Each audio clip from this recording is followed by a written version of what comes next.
Camille, belle, mais la moustache et la capucha. Zito patanilo, mina taka tiki tune tika. Zito patanilo, mina taka tiki tune tika. Zito patanilo, mina taka tiki tune tika. Zito patanilo, mina taka tiki taka tiki. Zito patanilo, mina taka tiki tune tika. Zito patanilo, mina taka tiki tune tika. Zito patanilo, mina taka tiki tune tika. Camille, belle, mais la moustache et la capucha. What's going on? This is your man John Fortune, your host of the Frustrated Fan Sports Show, and today I'm going to talk about the draft that happened, what Washington did in the draft, how did they do in the draft, and the fact that here I am again where I was able to pick a guy out of what Ron would do versus what I would do. Ron picked a guy out of my group, but I'm going to get right into it. I'm going to start off with the first pick in the draft. Jahan Dotson. Y'all saw my last video. I'm going to be honest with y'all. I don't think Jahan Dotson was actually the pick that they really wanted. I think that the pick that they actually wanted was actually going to be Jordan Davis. What happened was that they weren't expecting for Philadelphia to move up and take him. So because of that, I think Jahan Dotson was their fallback plan. Again, Ron has talked about getting big receivers. Ron, the talk all this time that had been about Carson Wentz's success was about him getting his most successful opportunities has been when he's had big receivers. And the fact that they took a smaller guy, I'm concerned about that, because not only that, if Carson Wentz is good with big receivers, that means Carson Wentz possibly has an accuracy issue. And if he has an accuracy issue in this upcoming season, that's going to be a disaster for us. So for me, Jahan Dotson, I didn't like the pick, especially when you're trying your best to accommodate Carson Wentz, and they made another pick late in the draft that I'll get to that wasn't accommodating to Carson Wentz either. But let's get on. In the second round, Washington picked Phidarian Mathis, the guy that I chose in my video. I'll put a link in the description below. This guy, when they were talking about him, they said he was a run-stuffing defensive tackle. He's not only that, because if you watch the games and you watch the film, his burst off the line is crazy. And I do feel that when it comes down to it, he can get in the backfield and he can be extremely disruptive. I think that with him playing beside Jonathan Allen, he's really going to make a huge impact. I'll also say this. Do not be surprised if he starts taking snaps away from Daron Payne. Not because of the fact that, they're not re-signing Daron Payne, but more because of the fact that he gets up the field a whole lot better than Daron Payne. So be on the lookout for that. But Phidarian Mathis, love the pick. He's a great fit for this defense, especially for what the defense really calls for. He's a great fit for this defense. In the third round, Washington did something that shocked me, especially when there was a top-level running back on the field. But for me, I feel that they made this pick with the understanding that they were kind of letting Antonio Gibson know that they still believe in him. But they also needed somebody who can get that 1 yard. So they took Brian Robinson Jr., the running back out of Alabama. It wasn't quite the guy that I was looking for. I understand the move because there was a lot of times where they went for it on 4th and 1, 3rd and 1, and they just never got the yardage, or they went for it on 3rd and 2 and things like that, and they just never got the yardage. So Brian Robinson Jr. is actually like the replacement for I cannot think of his name right now, former Tampa Bay Buccaneers running back, but he's the replacement for that because, again, like I said, there was a lot of times where Washington needed 1 yard. They needed 2 yards, and they didn't get it. So on 4th and 1, 4th and 2. So this guy, he actually brings that element to the team, but again, Isaiah Spiller was still on the board. I mean, I'm sorry. I mean, Antonio Gibson, fantastic running back, but Isaiah Spiller was still on the board. So for me, I understand the pick. I don't agree with the pick, especially when a top level talent was still on the board.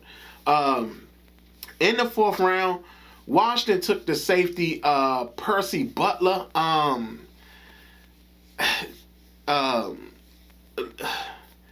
To me, when you play teams that are lower level teams and you're like a certain type of player, you should play a lot bigger than that. He's not a bad safety, but he's not a great safety. And what I mean by that is that he can kind of get the job done, but there were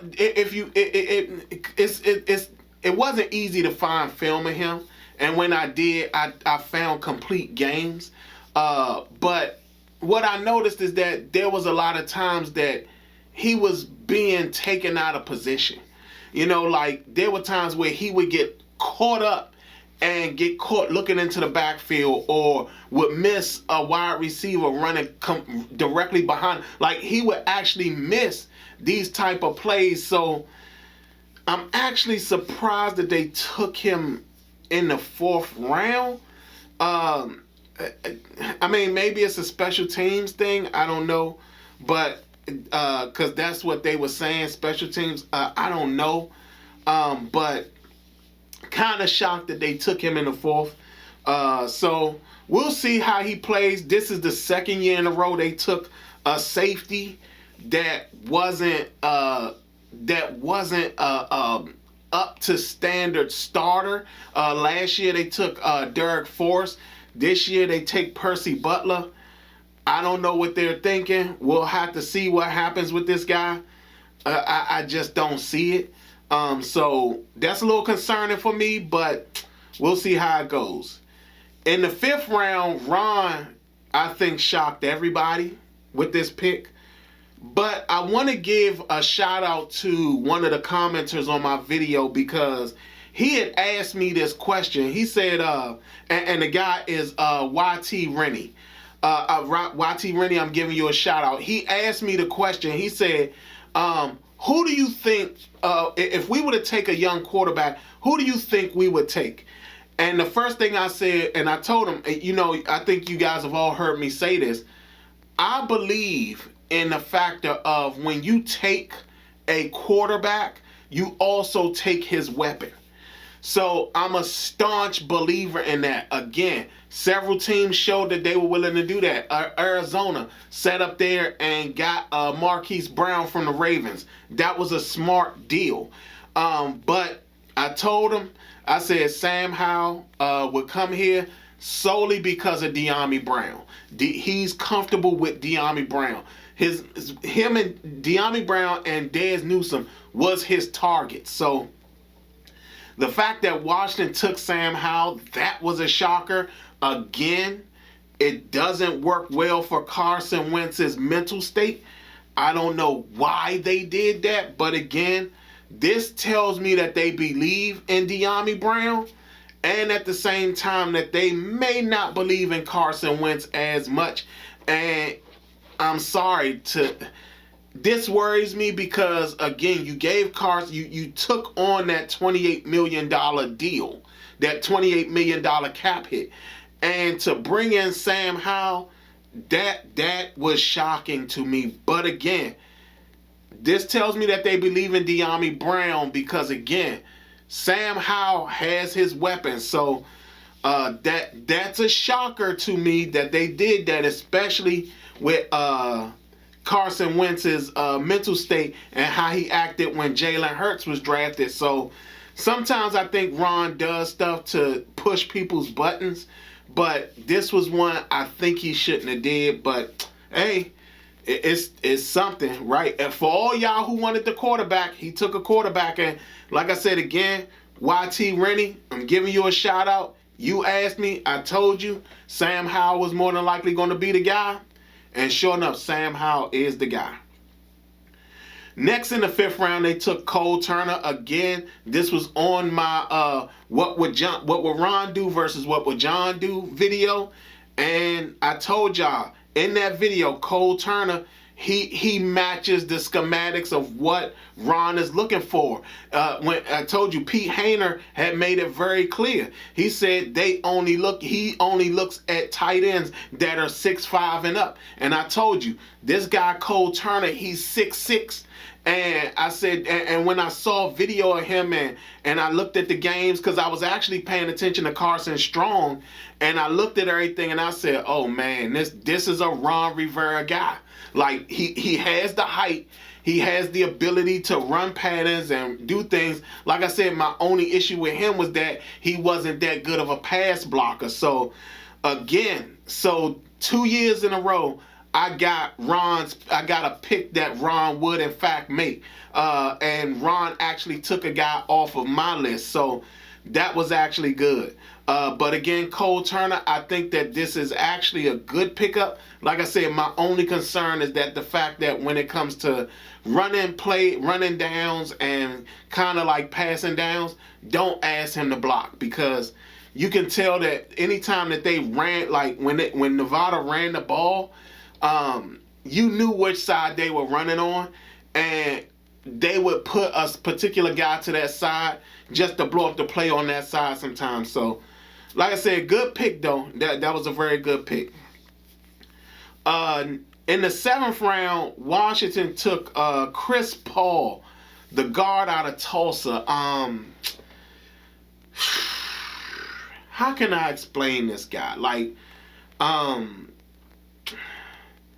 he's not the most aggressive offensive lineman. The way he plays, I mean, I don't even know how to. The word that's coming to me is passive. He's a developmental guy. I mean, when I saw him play, I was always concerned about the fact of what he would do in the offense. So I'm actually kind of shocked that Washington took him, but John Metzkos has done a good job with developing some guys. Keith Ishmael comes to mind. He did a fantastic job with that, finding a way to incorporate Eric Flowers into the new scheme. That was good. So maybe John Metzko is able to actually, I don't know, make this guy a little bit more aggressive. Because like I said, he just seems like he's just like a passive guy. He's a huge guy. He's a very huge guy. Like in a sense of being wide, he's a he takes up some space. But like I say, the word that keeps coming to me is passive. So for that, okay pick, because like I told y'all, this is this particular draft was to fill up your team, was to build your team, build your depth on your team. So I get this, but he's a developmental guy. So we'll definitely see how that goes.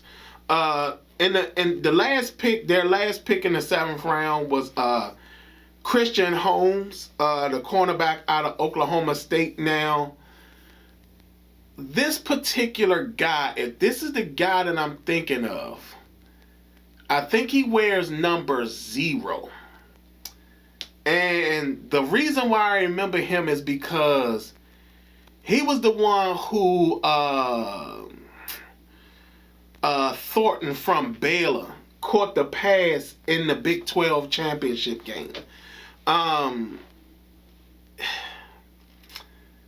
Oklahoma State does this very bizarre thing with their cornerbacks where they rotate their cornerbacks. So it's kind of hard to track how good certain guys are. I know when he was in the game, like it was just so strange because they had a lot of cornerbacks, because I know they had number 24, I think it was number 25, number 6, number 2. I mean, they just had a ton of different guys. So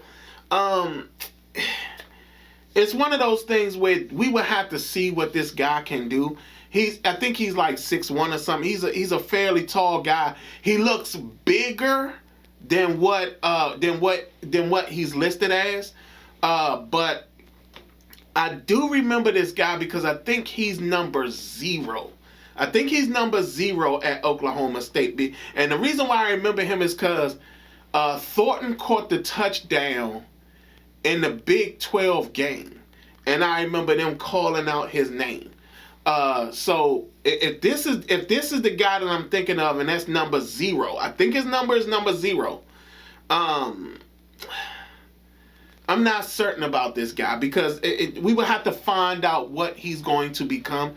Because again, like I said, they did this weird rotation thing at Oklahoma State when it came to their secondary, and I didn't like it. So the fact that they took this guy, they must see something. I don't know, but maybe it's because he was in that rotating thing. They feel he might be a solid backup to the corners that's currently that currently plays with us. So again, that sounds like you might be accommodating somebody's ego. So yeah, and then in the free agent part, the undrafted free agent, they got a pretty good one, and I think it was Tyrese Robinson. Was the guy. I like him. He's very aggressive in the run game. He needs some bacon because in the passing game he's not as strong, but he's actually really good. And I think the other guy that they got was wide receiver. The wide receiver. Dang, what is his name? I cannot think of his name, but I think they're going to use him as a kick returner. The guy from Georgia Tech. Oh man, I think it's Kyrie something. But I think they're going to try to use him as a kick returner. We'll definitely see. My grade for this draft, I'm gonna give him a C. I get him a C. I get him a C plus. Of these guys, I think that they did get guys that will do their job. I think that they kinda didn't help Carson Wentz as much in this draft. We got to see what they do in free agency, but like I said, I'll get him a C plus because I like the Cole Turner pick. That wasn't a bad pick. My man, they didn't take Jalen Whittemire, but I told you 6'5" and up. Jalen is like 6'4". Sam Howell, I don't know how that works for head case Carson Wentz. Brian Robinson, short yardage back. I know why they got him. Fedarian Mathis, that's a good pick. Jahan Dotson, I don't know. So other than that, y'all tell me what y'all think of the draft. Y'all tell me what your grade is for the draft. Other than that, this has been your man John Fortune, and this has been the Frustrated Fan Sports Show.